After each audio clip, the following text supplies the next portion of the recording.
প্রত্যেক দিনকার মতন সকালে সমস্ত বাসি কাজ সেরে স্নান করে নিত্য পুজো দিয়ে আমার কমপ্লিট। ও তো এখন বাড়িতেই আছে, যেহেতু গরমের ছুটি পড়েছে। ও সকাল সকাল স্নান করেছে, দুজনাতে একসাথে পুজো দিয়ে দিলাম। আর আজকে দুটো জবা ফুল ফুটেছে, এই কালারের জবা ফুলটা পিঙ্ক কালারেরটা ফুটেছে। তো এখানে মা তারা চড়ানো দিলাম, আর সব মোটামুটি ঠিকই ফুল ফুটেছে। তো নিত্য পুজো দিয়ে আমার কমপ্লিট। বন্ধুরা কেমন আছো সবাই? উমা হোম লাইফে নতুন একটা দিনে নতুন একটা ব্লগে তোমাদেরকে স্বাগত জানিয়ে ব্লগটা আমি শুরু করলাম।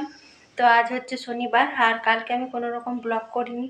তো আর পরশু দিন ঝড় বৃষ্টি হওয়ার পর কালকে ওয়েদারটা কিন্তু খুবই সুন্দর ছিল।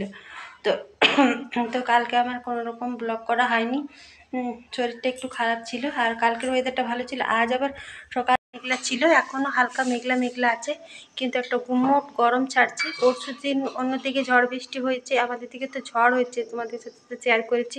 বৃষ্টি হয়নি, কিন্তু কালকে ওয়েদারটা সুন্দর ছিল, একটু গরম লাগেনি। আজ আবার যাকা তাই, যেমন অবস্থা সেরকমই। তো আজ একটু বাইরে যাওয়ার আছে, দরকার আছে। মেয়ে দুটো স্নান করছে নিচে, ওই জন্য চটপট করে রান্না করছে। আজ তো শনিবার, নিরামিষ খাই। আজ আর উনুনটা ধরালাম না, গ্যাসেই করে দিলাম। ভাতটা হচ্ছে, চাল ধুয়ে দেওয়া আছে। আর এখানে নিরামিষ খেলেও কিন্তু মুসুরির ডাল খাই, এখানে আলু মুসুরি মশলা টশলা দিয়ে করেছি। এই হলো আজকে দুপুরের লাঞ্চ মেনু, এই দিয়ে হয়ে যাবে। আর তোমাদের সাথে শেয়ার। বড় মেয়েটাও স্নান করে চলে এসছে, তো ডাল হয়ে গেছে বেটা। তো ছোটো মেয়েটা স্নান করছে। আর এখানে আমি ছোলা ভিজিয়েছিলাম, তো ছোলা বাটা মুড়ি, ও স্নান করা হয়ে গেছে, ওরা কমপ্লিট। তো ওখানে চা দিলাম, পুজো করে নিয়েছি দুজনে। তার আমি এখানে ছোলা বাটলাম আদা দিয়ে লঙ্কা, আর চা করে ছোটো মেয়েটাও খাওয়া হয়ে গেছে, স্নান করছে। ও এই সকল জিনিস খায় না, বাটিতে নিলে বাটিতে ওর জন্য ডালটা করে রাখলাম, মুড়ি খাবে। হয়ে গেছি। তো এই রোদ গরমে কোথাও যাওয়া মানে বিশাল একটা ব্যাপার, সমস্যা হবে। দরকারটা করতে হবে। এই কুর্তিটা পরলে বেশ আরাম লাগে। আর এখানে শুধু একটা অন্য নিয়ে নিচ্ছি। তো দেখো আমরা কিন্তু বেরিয়ে পড়েছি, মেয়ে দুটোকে ঘরেই রেখে গেলাম। আর আজকে কিন্তু রেলগেটে কোনো রকম রেলগেট পড়েনি, আজ আবার রেলগেটটা খোলাই ছিল। তো চলে বেরিয়ে পড়লাম। আর এইগুলো আমাদের সেই মোড়ের দোকানগুলো। এখন 12টার মতো টাইম হলো, কিন্তু এখন এত পরিমাণে রোদ গরম, তো এখন লোক নেই, একদম দোকানপাট ফাঁকা ফাঁকা। তো চলো এবার রোডে উঠে গেছি, মেন রোডে। এই তো তেঁদুয়া যাব, ব্যাংকে দরকার আছে। তো ব্যাংকে তো আর ভিডিও করবো না, তো চলো যাই।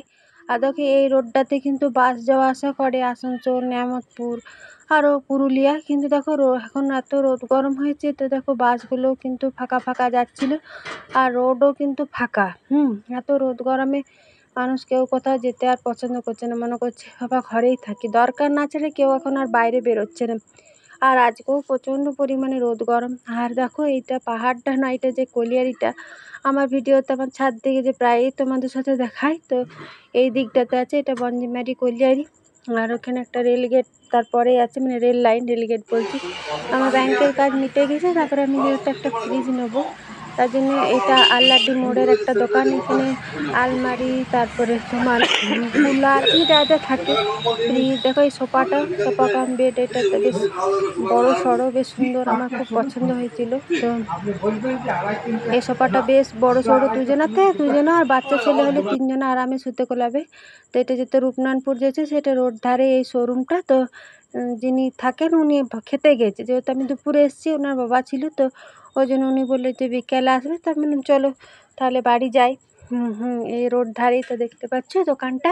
তো গাড়িটা এরকম ছাওয়াতে দাঁড়িয়ে ছিল, তো ওই জন্য বলি চলো বাড়ি যাই, কারণ খিদেও পেয়েছে। একটা মতো টাইম হলো, মেয়ে দুটো একা আছে, আবার বিকেলে দরকার হলে আসবো। এখানে আর একটা দোকান ছিল, তো এখানে ফ্রিজ ছিল না, জন্য চলো এবার বাড়ির জন্য রওনা দিচ্ছি।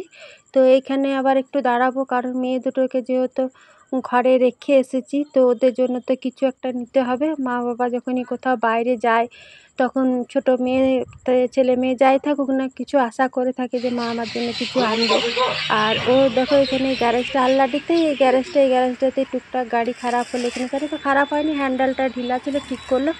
ওদের জন্য দুটো কলাকন নিলাম, একটা ফুটি নিলাম, যেহেতু দুপুরে ভাত খাবে এইটুকু নিলাম। ওইখানে ওই রোডের ওই পারে মিষ্টির দোকানটা, এই মিষ্টির দোকানটা আমি সচলাচল নিই। অনেকক্ষণ এসে একটু ফ্যানের হাওয়াতে রেস্ট নিয়ে নিলাম, তো এখন 2টোর ওভার টাইম হয়ে গেল, এখন খেতে বসে পড়ে গেছি সবাই। আর রান্নাতে কী করেছি সেটা তোমার সাথে আর করছি না, সেটা তোমাদেরকে তাকিয়ে দেখিয়েছি। তো 2:30টার মতো টাইম হয়ে গেল, সবাইকে এখানে খেতে দিই, ওকেও দিয়ে দিচ্ছি, ছোটো মেয়েটাকেও এখানে আমিও। আর আমার আচারটা বেশ সুন্দর হচ্ছে, নোটটা করে খেয়েছি। কারণ গরম গরম একটু পাঁপড় ভাজি, ওরা থাকে খা। কিন্তু বিকেল হয়ে গেছে, বিকেলে আবার পুরো মেঘ করে এসছে। তো কতটা বৃষ্টি হবে কি না বলতে পারছি না, কিন্তু ঝড় হবে পুরো দমে। বিকেলের কাজ বলতে চা খাওয়া কমপ্লিট, বিকেল ভাত খাওয়া, বাসন ঘর দুয়ার ঝাড় দিয়ে নিয়েছি। যে কারণের জন্য গিয়েছিলাম সে জিনিসটা তো হয়নি। এখন আবার 5টার মতো টাইম হলো, এখন আবার যাব। তো সবটুকুই তো তোমার সাথে মানে দেখতেই পাবে, আমার সাথে তো তোমরাও যাবে। তো চলো, সাথে থাকবে। তো এখন ঝড় হচ্ছে, দিকটা মেঘটা পুরো কালো করে এসছে। তো কতটা কি বৃষ্টি হবে না হবে বলতে পারছি না, তবে মেঘটা কিন্তু খুব জোর কালো করে এসছে। তো দেখো আমরা কিন্তু আবার বিকেলে বেরিয়ে পড়েছি। তো এখানে পেট্রোল পাম্পটাতে, মোড়ের কাছে যে পেট্রোল পাম্পটা থাকে, এখানেই তেল ভরি। তো এখান থেকে তেল ভরে নিলাম। তো যেহেতু এখন স্কুল যাওয়া হচ্ছে না বলে তেলও খুব একটা ভরা হচ্ছে না। তো আজকে আমরা নেমতপুর যাব, তো বললো ওইখানে নাকি বেশ ভালো আরও পাওয়া যায়। তো চলো আজকে আবার নেমতপুর যাই। তো দেখো এখানে নেমতপুর ঢুকে গেছি আমরা। তো নেমতপুর আধ ঘন্টা মতো লাগে। তো দেখো টিপি টাপি কিন্তু বৃষ্টি পড়ছে। তো ঘর থেকে মেঘ দেখে এসেছি, তো কদিন ধরে মেঘ হচ্ছে, সেই পরিমাণের কিন্তু বৃষ্টি হচ্ছে না, হালকা 2-1 ফোঁটা হচ্ছে, তারপরে আর হচ্ছে না। তো এখানে আমরা শোরুমে ঢুকে গেছি, প্রচুর পরিমাণে বৃষ্টি হলো, ভিজেও গিয়েছিলাম আমরা পুরো। একটা শোরুমে দেখলাম, তো ওইখানে ভিজে ঢুকলাম, যেহেতু এসেছি এতটা। আর মেয়েটাও ভিজে গেছে, ছোটো মেয়েটা তো পুরো ভিজে গেছে, আর বড় মেয়েটা ভিজে গেছে, আমরাও ভিজে গেছি। অটোতে ঝিট দিছিল। তো ভিজে এই শোরুমটাতে এলাম। এই শোরুমটাতে অনেক ইলেকট্রনিক জিনিস ছিল, টিভি, তারপরে যা থাকে সমস্ত কিছু ছিল, কালেকশানও বেশ ভালো এখানে দেখলাম। তো এখানে একটা ফ্রিজ আমাদের পছন্দ হলো, তো এইখানে থেকেই আমরা ফ্রিজ একটা পছন্দ করে এখানে ফ্রিজটা নেবো ভাবছি। তো আর এখানে দেখো ওয়াশিং মেশিন ছিল অনেক রকমের মডেলের। তো এই কালারের অনেকগুলো এখানে ওয়াশিং মেশিন, ফ্রিজ। তো আমরা এই ব্লু কালারটা নিলাম, তো তোমাদের সাথে আমি শেয়ার করব। আজকে বৃষ্টির কারণের জন্য ফ্রিজটা নিয়ে যাব না।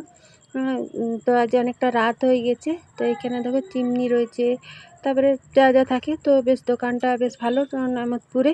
তো এখানে আসার সময় ফ্রিজ নিতে এসে ঠান্ডাতে আমরাই ভিজে একদম ঠান্ডা হয়ে গেলাম, ফ্রিজ নেবার আগেই আমরা ঠান্ডা হয়ে গেলাম। তো এত বৃষ্টি পড়ছিল, ওই জন্য তোমাদের সাথে আর কোনো কিছু শেয়ার করিনি। আমরা চলে এলাম। তো এখানে অনেকগুলোই মডেল দেখালো, তো সব মডেলগুলোই মোটামুটি পছন্দ আছে। তো আমাদের বাজেট অনুযায়ী এই নীল কালারের গোদরেজ যেটা এইটা দেখছি, এইটাই নিয়েছি। আমাদের বাজেট অনুযায়ী আমরা নিলাম, আমাদের যেমন বাজেট সেই হিসাবে আমরা নিলাম। তারপরে বড় অনেক হাই রেঞ্জের, লো রেঞ্জের ফ্রিজ তো রয়েছে। তো ফ্রিজ আমাদের পছন্দ করা নেওয়া কমপ্লিট। এখানে নেমতপুরে একটা ছোটোখাটো ওই রেস্টুরেন্ট বা এরকম ছোটোখাটো একটা বাইরে ঠেলা ছিল, এরকম দোকানটা ছিল। যেহেতু বৃষ্টি পড়ছে, তো এখানে আমরা চা খেয়েছি, এখানে নেমতপুরে বিখ্যাত চা খেয়ে এখানে আমরা বসলাম। যেহেতু ওর একটা বন্ধু এসছে, ওই দোকানটাতে নেই, তো আমি অনেকক্ষণ প্রায় 1.5 ঘন্টা মতো বসেছিলাম। তারপরে সবাই মিলে একটা করে রোল নিলাম, তো আমাদের একটা করে রোল খাওয়া কমপ্লিট। তো এবার আবার ধরো বাড়ি যাচ্ছি, কারণ ওই দিকে ধরো আবার ট্রেন পার হচ্ছে। তো এবার আমরা বাড়ি যাব, কারণ এখন 8:30 পৌনে 9টা মতো টাইম হলো। যেহেতু বৃষ্টির কারণে আমরা দাঁড়াইনি কোথাও, কিন্তু বৃষ্টি পড়ছিল খুব, মানে ওই জন্য। আর ওই রোলের দোকানটা তো ওইখানেও 1 ঘন্টা মতো বসিয়ে দিল। তো চলো এবার আমাদের ফ্রিজটা পছন্দ করা, অ্যাডভান্স দেওয়াও আমাদের কমপ্লিট। তো চলো এবার বাড়ির রাস্তা ধরে নিয়েছি, বাড়ি যাই, তারপর তোমার সাথে কথা হবে। তো পৌনে 10টা মতো টাইম হলো, 8:30টার দিকে চলে এসেছি। তো এসেই 1 কাপ চা খেলাম, চা খেয়ে রেস্ট নিলাম। আর কারেন্টটা যাচ্ছে আর আসছে। আলু ভাজলাম, একটু মতোই আলু ভেজেছি। তো একটু তেলটা যদি একটু বেশি হয়ে যায়, তো আলু ভাজাটা এরকম গোল করে দিলে বাকি যে তেলটা আছে সেটা মাঝে থেকে যাবে, তাহলে আলু ভাজাটা তেল থাকবে না, বেশি তেল দেওয়া হবে। এ হলো আলু ভাজা।